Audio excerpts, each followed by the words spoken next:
من نبيه أرسله الله تعالى بالحق بشيرا ونذيرا وداعيا إلى الله بإذنه إلى صراط منيرا.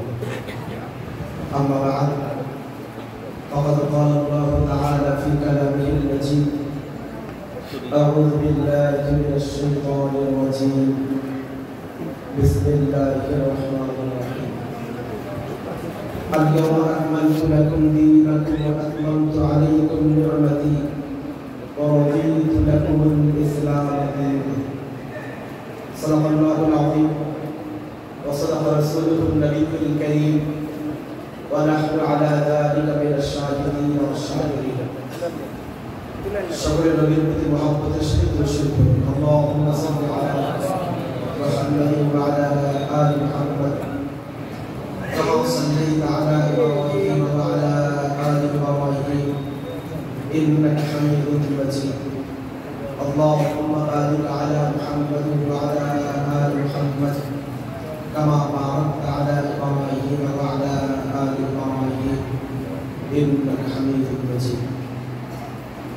গতকাল ঐতিহ্যবাহী কিশোরগঞ্জ জেলার পাকুন্দিয়া উপজেলার চরফরাদি ইমাম ওলামা ঐক্য পরিষদের উদ্যোগে আয়োজিত আজকের মহতি মাহফিলে সম্মেলনে উপস্থিত সেরতাজ বুজুর্গান দ্বীন ওলামায়ে কেরাম এবং সর্বস্তরের তৌহিদ জগৎ, আমি পবিত্র কালামুল্লাহ সূরা মায়দার একটি আয়াতের ছোট্ট অংশ তেলাওয়াত করেছি।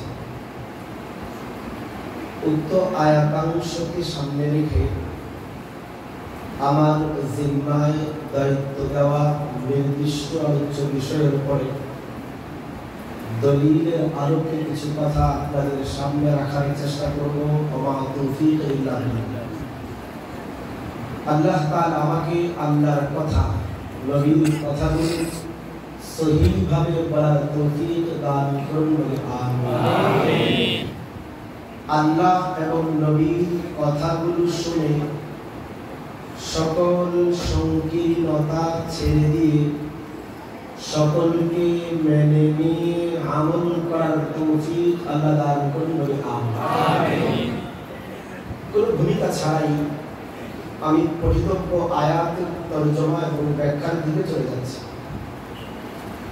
আমি যে আয়াত তেলাওয়াত করেছি এর অনুবাদ আমাদের অনেক গায়রে আলেম ভাইরাও জানেন।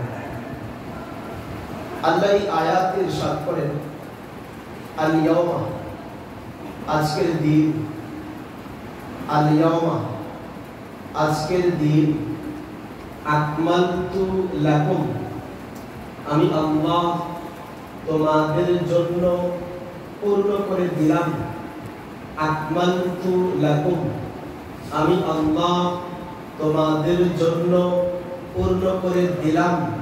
দীনাকুম, তোমাদের দিনকে। আলহামদুলিল্লাহ। আপনাকে একজন বলল,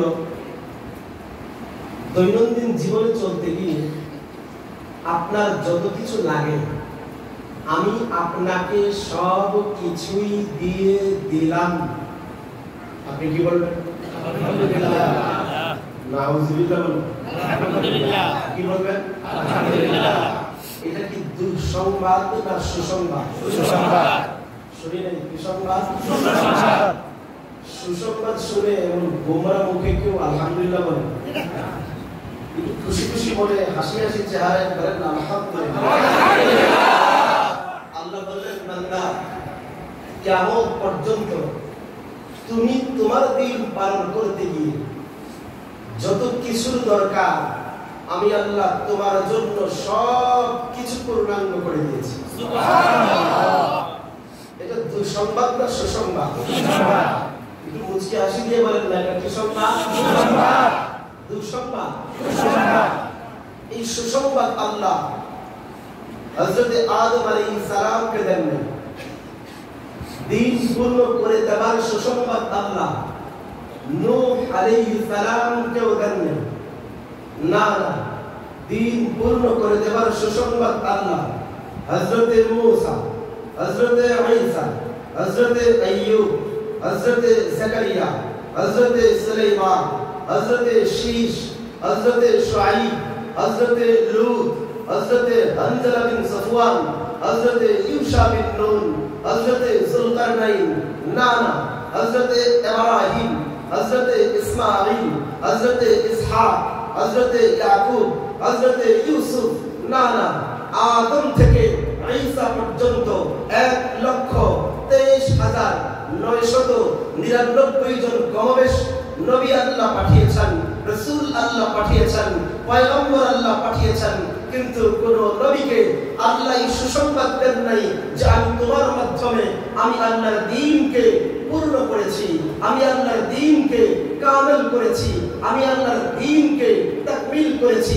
কিন্তু কিন্তু কিন্তু আমাদের নবী সবচেয়ে আলা নবী, সবচেয়ে আরফা নবী, সবচেয়ে আহসান নবী, সবচেয়ে আজমাল নবী, সবচেয়ে আতমাম নবী, সবচেয়ে আকমাল নবী, সবচেয়ে আনওয়ার নবী, সবচেয়ে আফজাল নবী, সবচেয়ে আতিয়াব নবী, সবচেয়ে উৎকৃষ্টতম নবী, সবচেয়ে শ্রেষ্ঠতম নবী, খাতামুন নবী, আমাদের প্যারা নবী মুহাম্মদুর রাসূলুল্লাহ সাল্লাল্লাহু আলাইহি ওয়াসাল্লামের কাছে আল্লাহ জিবরাইল পাঠিয়ে ওহী নাযিল করে কোরআনের আয়াত বানিয়ে নবীকে জানিয়েছেন, হে নবী মুহাম্মদ, আমি তোমার মাধ্যমে আমি আল্লাহর দ্বীনের বিল্ডিংটা পূর্ণ করে দিয়েছি।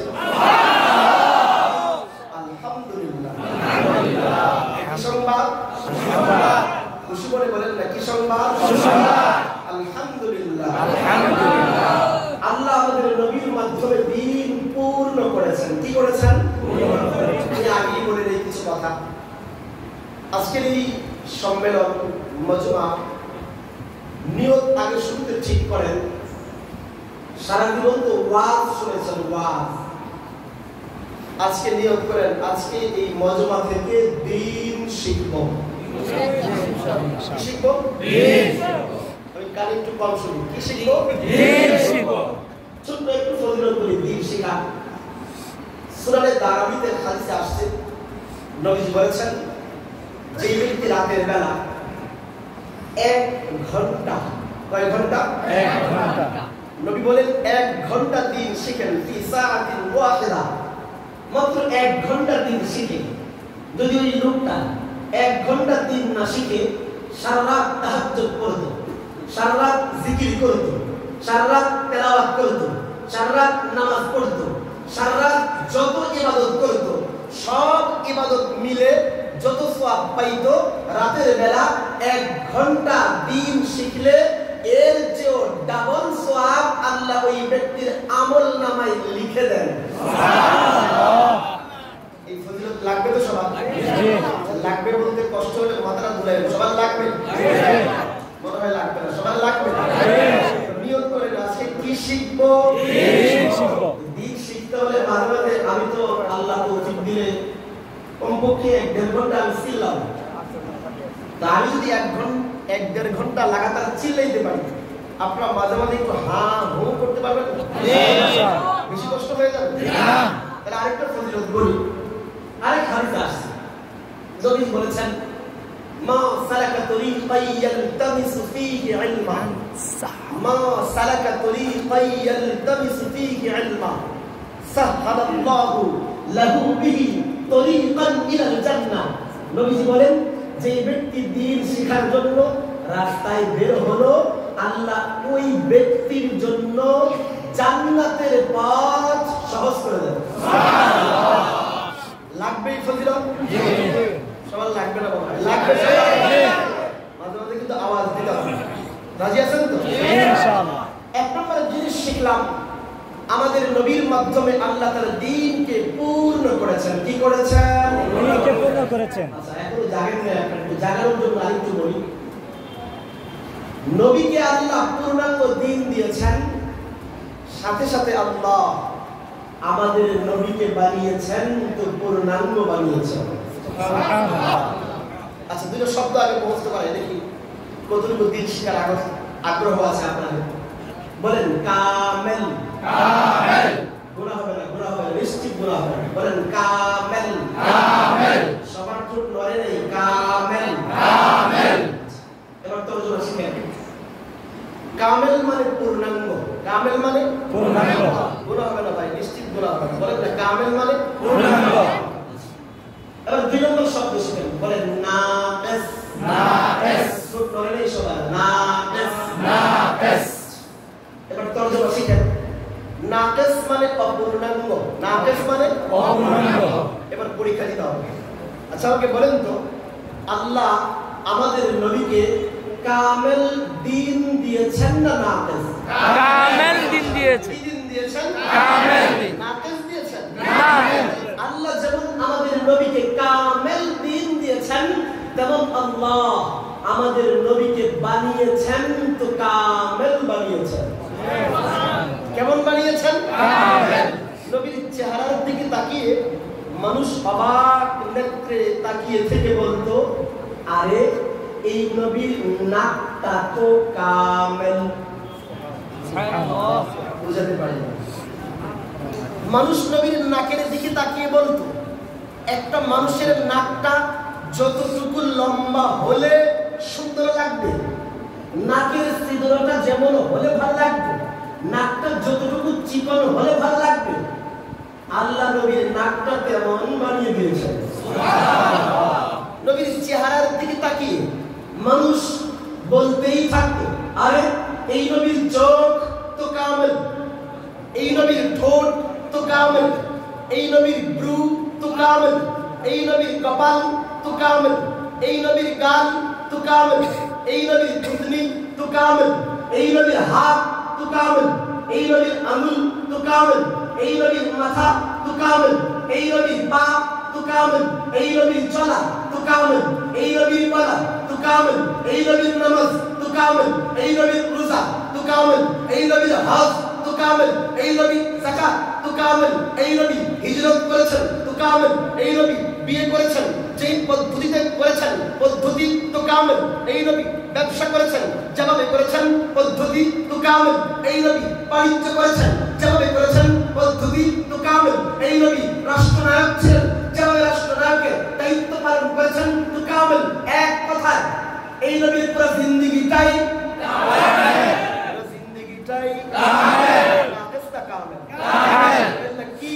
কামেল। আরেকটু জায়গায় বুঝেন। যেমন আমাদের এখানে একটা গ্লাস দিল, আমাদের গ্লাস, তো গ্লাসটার মুখ পর্যন্ত পানি দিয়ে পরিপূর্ণ করে দেওয়া হবে। আমরা কি বলবো? এই গ্লাসটা পানিতে কামেল। বুঝতে পারি না? জি। গ্লাসটা পানিতে কি? কামেল। সবাই বুঝতেছেন? জি। পূর্ণ। কষ্ট হইতেছে না? এখন কষ্ট হলে সামনের কথা কেমনে বুঝবেন? গ্লাসটা পানিতে কি? কামেল। পানিতে কি? কামেল। আচ্ছা এখানে রাখলাম ওই গ্লাস, পানিতে কামেল গ্লাস। এবার একজন পণ্ডিত আসছে, পণ্ডিতের হাতে জগ ভর্তি পানি। সে এসে বলল, আমি এই গ্লাসের মধ্যে আরো পানি ঢুকাবো। তখন আমরা তাকে কি বলবো? বলবো, আহমক, তোমার মাথা কি তার ছিঁড়ে গেছে? তুমি কি তাকিয়ে দেখো না এই গ্লাস পানিতে কামেল। কোনো কিছু কামেল হয়ে গেলে সেখানে নতুন করে কোনো কিছু প্রবেশ করানো যায় না। নতুন করে কোনো কিছু প্রবেশ করানো যায় না। মাথা ঠান্ডা। বুঝেন। আমাদের নবীকে যেই দ্বীন দেওয়া হয়েছে সেই দ্বীন কামেল। নবীও কামেল হয়ে গেলে সেখানে নতুন করে কোনো কিছু প্রবেশ করানো যায় না, কোনো কিছু প্রবিষ্ট করানো যায় না। পরিষ্কার বোঝা গেল, যেহেতু দ্বীন কামেল, কিয়ামত পর্যন্ত নতুন কোন দ্বীন আসার সুযোগ নেই। যেহেতু নবীও কামেল, সুতরাং কিয়ামত পর্যন্ত নতুন কোন নবীর দরকার নাই। নতুন কোন নবীর দরকার নাই। আর বোঝা গেল, যেহেতু দ্বীনও কামেল, নবীও কামেল হয়ে গেলে নতুন কোন কিছুর প্রয়োজন হয় না। বোঝা গেল, ভারতের পাঞ্জাবের গুরুদাসপুরে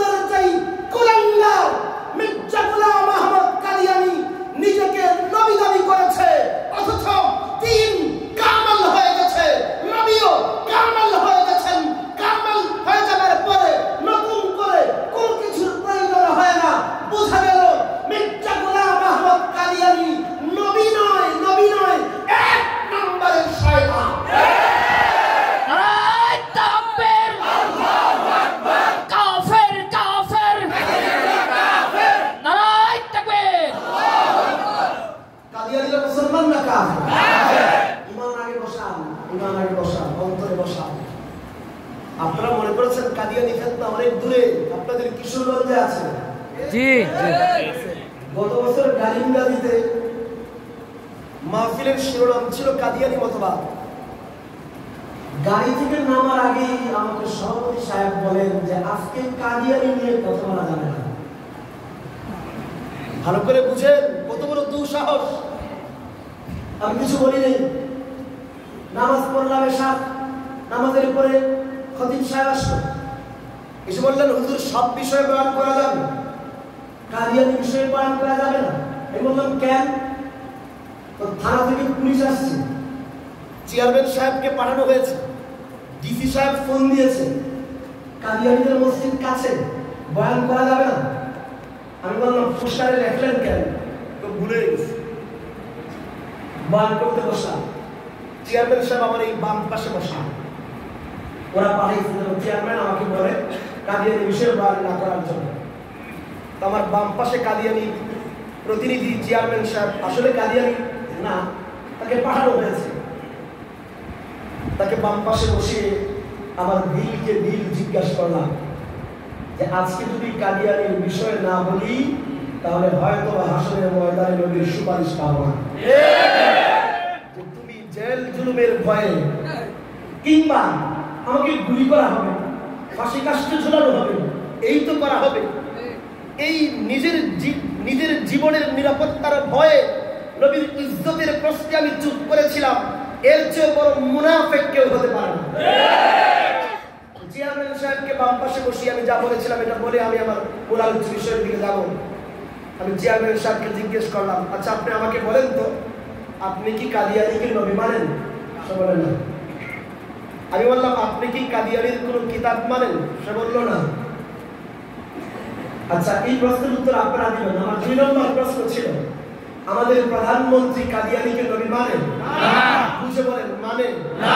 কাদিয়ানির কিতাব মানে না। আমাদের মাননীয় রাষ্ট্রপতি আপনাদের কিশোরগঞ্জের কৃতি সন্তান আব্দুল হামিদ সাহেব তিনি কি কাদিয়ানিকে নবী মানেন না। কাদিয়ানির কিতাব মানেন না। আমি বললাম উপস্থিত কেউ কি আপনারা কাদিয়ানিকে নবী মানেন না? আমরা কেউ কাদিয়ানির কিতাব মানি না। এর মানে এদেশের রাষ্ট্রপতি কাদিয়ানিকে নবী মানে না, এদেশের রাষ্ট্রপতি কাদিয়ানির কিতাব মানে না, এদেশের প্রধানমন্ত্রী কাদিয়ানিকে নবী মানে না, এদেশের প্রধানমন্ত্রী কাদিয়ানির কিতাব মানে না, এদেশের অধিকাংশ সমস্ত মুসলমানেরা কাদিয়ানিকে নবী মানে না, কাদিয়ানির কিতাব মানে না। এবার আমি খুললাম, ওই সময় কিতাব ছিল আজকে নাই। কিতাবের নাম রুহানি খাজায়েন, কাদিয়ানির নিজের হাতে লেখা বই রুহানি খাজায়েন, খণ্ড নম্বর 5, পৃষ্ঠা নম্বর 547 থেকে 48। যদি রেফারেন্স গলত বলি, যদি ওই বক্তব্য সেখানে না থাকে আমার খুন মাফ। আমার হত্যা করলে আপনার দিয়ত দিতে হবে না, জরিমানা দিতে হবে না। আমরা যা বলি বুঝে শুনে দেখে বলি, আন্দাজে কথা বলার মানুষ না। কাদিয়ানির নিজের লেখা বই রুহানি খাজায়েন, খণ্ড নম্বর 5, পৃষ্ঠা নম্বর 547 থেকে 48। কাদিয়ানি লিখেছে যে এই ব্যক্তিরা তাকে নবী মানে না, যারা তার কিতাব মানে না, এরা সবাই যুররিয়াতুল বাবায়া, মানে এরা সবাই জারদ সন্তান। আর আজকে বলেন নাউজুবিল্লাহ। যখন বললাম কাদিয়ানি লিখছে তার যারা নবী মানে না, তার কিতাব যারা মানে না, এরা সবাই জারদ সন্তান, পাশ থেকে চেয়ারম্যান সাহেব সবচেয়ে জোরে করে নাউজুবিল্লাহ। আমি বললাম ভালো করে বুঝেন, আপনার মুসলমান হওয়ার দরকার নেই। আপনি হিন্দু হন, আপনি খ্রিস্টান হন, আপনি বৌদ্ধ হন, আপনি নাস্তিক হন, আপনি যাই হন না কেন, কিন্তু যদি আপনি বলেন আপনি মা বাবার বৈধ সন্তান, আপনার যারা সন্তান নয়, আপনি হারাম জাদা নয়, আপনি হালাল জাদা, তাহলে বাংলাদেশে যেই নাগরিক বলে আমি অবৈধ সন্তান নই, আমার সাথে সাথে কাদিয়ানিকে নবী মানে না, কাদিয়ানির কিতাব মানে না, তাহলে ওই প্রত্যেকটা ব্যক্তি গর্জে উঠে বলা উচিত যেই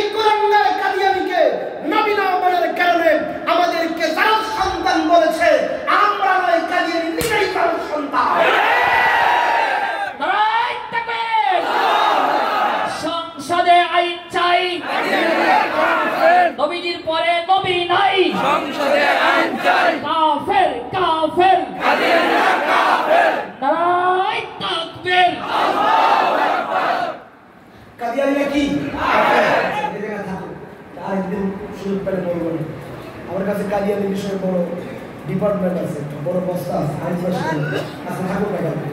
তো বলছিলাম ওরা কিন্তু মুখস্থ করতে হবে। ওরা কি মুখস্থ করতে হবে? মূল বিষয় আলোচনা। আমাদের নবীর দিন কি? বলতে হবে দিন কি?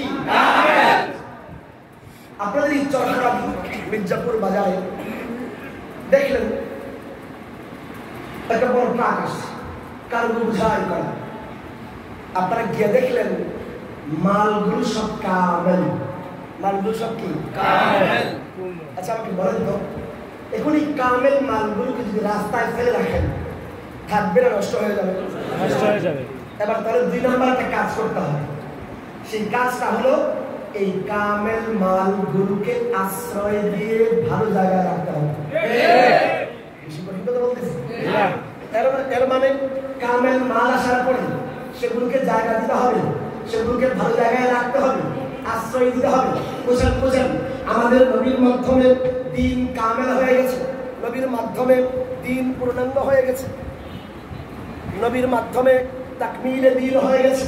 হয়ে যাওয়ার পরে এবার 2 নম্বর কাজ দরকার, সেটা হলো ওই কামেল দিনকে জায়গা দিতে হবে। কি দিতে হবে? আশ্রয় দিতে হবে। প্রশ্ন হলো নবীর কাছে আসা ওই কামেল দিনকে সর্বপ্রথম কারা আশ্রয় দিয়েছেন? সাহাবায়ে কেরাম। কারা? সাহাবায়ে কেরাম। বলেন না কারা জায়গা দিয়েছে? মক্কার মুশরিকরা কামেল দিন ওয়ালা নবীকে ঘাড় ধাক্কা ধরে বের করে নিতে চেয়েছে, আর আবু বকর, ওমর, ওসমান, খাব্বাব, খুবাইবরা নিজের বুকটা উজাড় করে দিয়ে ওই কামেল দিনকে আশ্রয় দিয়েছেন। 2 নম্বর কাজ হলো কামেল দিনকে আশ্রয় দিলেন সাহাবায়ে কেরাম। নাম্বার 3, সাহাবায়ে কেরাম কামেল দিনকে জায়গা দিয়ে ঘরে বসেছিলেন না, ওই দিনকে নিয়ে ছড়িয়ে পড়েছেন? ঘরে বসেছিলেন। ভালো করে বুঝেন, এর মানে ওই কামেল দিন নবীর মাধ্যমে পূর্ণ হবার পরে সাহাবীরা ওই কামেল দিনকে জায়গা দিলেন। জায়গা দেওয়ার পরে ওই কামেল দিনকে বুকে ধারণ করে পৃথিবীর প্রান্তে প্রান্তে ছড়িয়ে দেওয়ার জন্য সারা পৃথিবীতে ছড়িয়ে পড়লেন। পড়ছেন কি পড়েন? পড়েন নাই? এর মানে কামেল দিন নবীর মাধ্যমে পূর্ণ হলো, সাহাবীদের মাধ্যমে ওই কামেল দিনটা জায়গা পেয়ে ছড়িয়ে পড়লো। জায়গা পেয়ে জায়গা পেয়ে এই জন্য এক একজন সাহাবীর কবর চীনের প্রাচীরের পাশে পাওয়া যায়, কোন কোন সাহাবীর কবর ইস্তাম্বুল শহরে পাওয়া যায়, কোন কোন সাহাবীর কবর আফ্রিকার জঙ্গলে পাওয়া যায়। এর মানে সাহাবীরা দিনকে নিয়ে ঘরে বসেছিলেন না ছড়িয়ে পড়েছেন? ঘরে বসেছিলেন না ছড়িয়ে পড়েছেন? দুটা কথা শিখলাম। নবীর মাধ্যমে দিন কামেল হল, সাহাবীদের মাধ্যমে ওই দিন জায়গা পেয়ে ছড়িয়ে পড়ল। ওরা কিন্তু মুখস্থ করতে হবে না, আলোচনা শুরু করিনি, আগে বিল্ডিং এর ফাউন্ডেশনের পিলার কাটতেছি। সাহাবীদের মাধ্যমে দিন জায়গা পেয়ে কি করলো? আস্তে কি করলো? মন খারাপ করে বলেন কি করলো? খুশি খুশি মনে করেন ওই দিন কি হলো? আচ্ছা আমি বলেন তো, সাহাবায়ে কেরাম যখন নবীর কাছ থেকে দিন নিলেন, কামেল দিন নিয়ে যখন ছড়িয়ে পড়তে লাগলেন, যাবার সময় সাহাবীরা নবীর কাছ থেকে ওযুর ফরজ নেন নাই। আরো আসতে নেন নাই? ওযুর সুন্নাত তো নিশ্চিত নেন নাই, ওযুর মুস্তাহাব, ওযু ভঙ্গের কারণ, ওযুর নামাজের ওয়াজিব নেন নাই। মানে কি শিখলাম? নবীর উপরে যে দিন কামেল হয়েছে ওই পূর্ণাঙ্গ দিনটা সাহাবায়ে কেরাম নিজেরাই বুকে নিয়ে, এর মানে ওযুর ফরজ, ওযুর সুন্নাত, ওযুর মুস্তাহাবটা, ওযু ভঙ্গের কারণটা, নামাজের ওয়াজিবটা, নামাজের মুস্তাহাব, নামাজ ভঙ্গের কারণ, অন্য শব্দে গোসলের মাসাইল, হজের মাসাইল, যাকাতের মাসাইল, বিবাহের মাসাইল, তালাকের মাসাইল, ব্যবসার মাসাইল, বাণিজ্যের মাসাইল, অন্য শব্দে জন্ম থেকে মৃত্যু পর্যন্তের সব মাসআলাগুলো সাহাবীরা তাদের এই বুকে নিয়ে ছড়িয়ে পড়লেন। এই বুকে নিয়ে ছড়িয়ে পড়লেন। বুঝতেছেন? বেশি কঠিন লাগতেছে? আচ্ছা বলেন তো, কেরাম কি কিয়ামত পর্যন্ত থাকবেন? সাহাবীরা আছেন? এর মানে সাহাবীরা কবরে গেছেন মানে দিন শেষ না কিয়ামত পর্যন্ত থাকবে? এর মানে এবার একটা 3 নাম্বার কাজ দরকার। নবীর মাধ্যমে দিন তো পূর্ণ হলো, সাহাবীদের মাধ্যমে দিন তো জায়গা পেয়ে ছড়িয়েও পড়লো, এবার 3 নাম্বার কাজ দরকার। কি কাজ? সেই কাজ হলো সাহাবীদের কাছ থেকে নিয়ে ওই দিন যাকে এবারে লিপিবদ্ধ করে একত্রিত করা দরকার, সংকলিত করা দরকার, জমা করা দরকার। যদি একত্রিত করা না হয়, জমা করা না হয়, তাহলে সাহাবীরা মারা গেলে পরবর্তী প্রজন্ম আর সঠিকভাবে ওযু করতে পারবে না, গোসল করতে পারবে না, নামাজ পড়তে পারবে না। এবার কাজ হলো ওই দিনকে জমা করতে হবে, ওই দিনকে সংকলিত করতে হবে, ওই দিনকে তদবিন করতে হবে। প্রশ্ন হলো ইসলামের ইতিহাসে সর্বপ্রথম ওই কামেল দিনকে কে একত্র করেছেন, কে জমা করেছেন? এর উত্তর আমি পরে দেব। আগে একটা উদাহরণ দিই জমা করার অর্থ কি।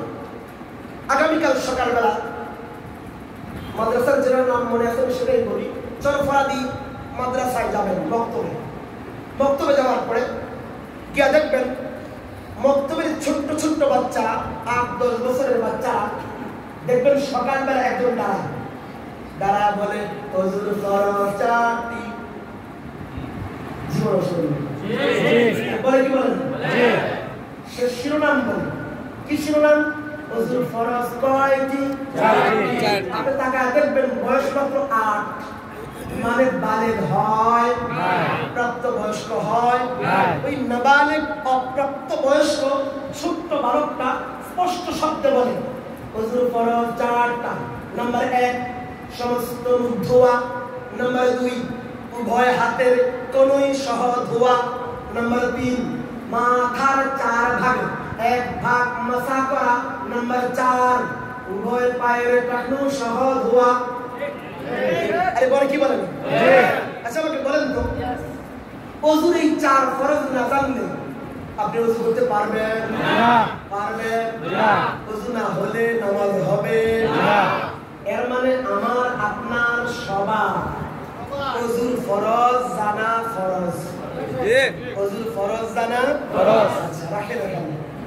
আমাদের সমাজে আমার 1 ঘন্টার বয়ান আমি যতবার বলবো আমার দোস্ত, আগে এই আমার ইস্তেলাহের তাশরীহ করে নিই।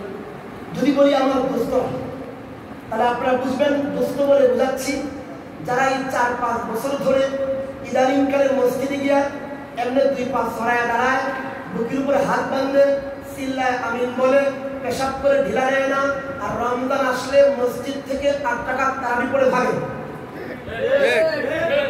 চিনেন না দোস্ত? ওই দুস্থ আয়েশা আপনাকে বলবে আচ্ছা আমাকে বলেন তো কোরআন শরীফের তো বাংলা অনুবাদ পাওয়া যায়? যায় কি যায় না? নাম্বার 2 বুখারী শরীফ, মুসলিম শরীফ, আবু দাউদ, নাসাই, তিরমিজি, ইবনে মাজাহ, এমনকি সুনানে দারামি, সুনানে দারাকুতনি, এতগুলো হাদিসের বাংলা অনুবাদ ও পাওয়া যায়। যায় কি যায়? ওই পণ্ডিত আপনাকে বলবে ভাই কোরআন শরীফের তো বাংলা অনুবাদ আছে, হাদিসেরও বাংলা অনুবাদ আছে, তাহলে কোরআনের অনুবাদ আছে, হাদিসেরও অনুবাদ আছে, এরপরেও আমি হুজুরের কাছে যাবো কেন? আরে বলে কি বলেন? আর কি বলে? যার কোরআন শরীফের বাংলা অনুবাদ আছে, হাদিসের অনুবাদ আছে, এরপরেও আমি মাযহাব মানুন কেন? আরে বলে কি বলেন? ওই পণ্ডিতকে বলবেন বাচ্চা তোমাকে গালিও দেবো না, বকাও দেবো না, ঝাড়িও দেবো না, তুমি আমার শত্রুও না, তুমি আমার ভাই, কিন্তু আমাকে জবাব দাও।